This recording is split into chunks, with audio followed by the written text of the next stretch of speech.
The project owner of this activity, Ma'am Cecil Claudel. Mr. King Soledini Torres, ang aming Project Development Officer of Youth Formation Division. Magandang umaga po sa lahat. Kinikilala po namin ang bawat isa na magiging bahagi po ng ating dalawang araw na pagtitipon. At ito ay isang malaman na pag-uusap.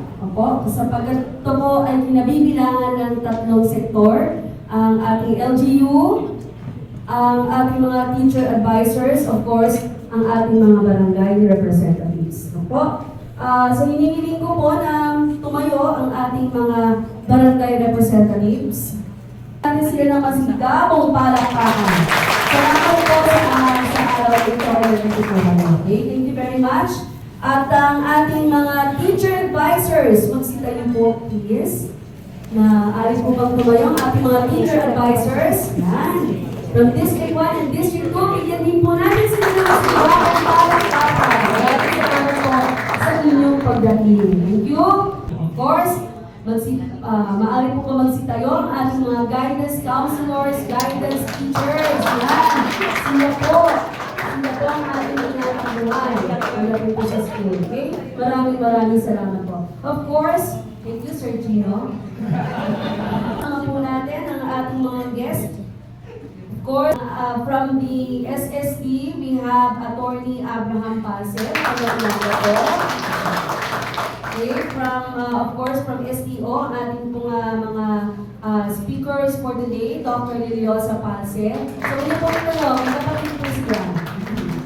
And of course, Dr. Pasel is our Education Program Supervisor for Values Education. And of course, ang aming napakabait, napakaganda, as Chief Education Supervisor for SEOD, Miss Mariali Gail Olarte. Good morning, Mary Gail.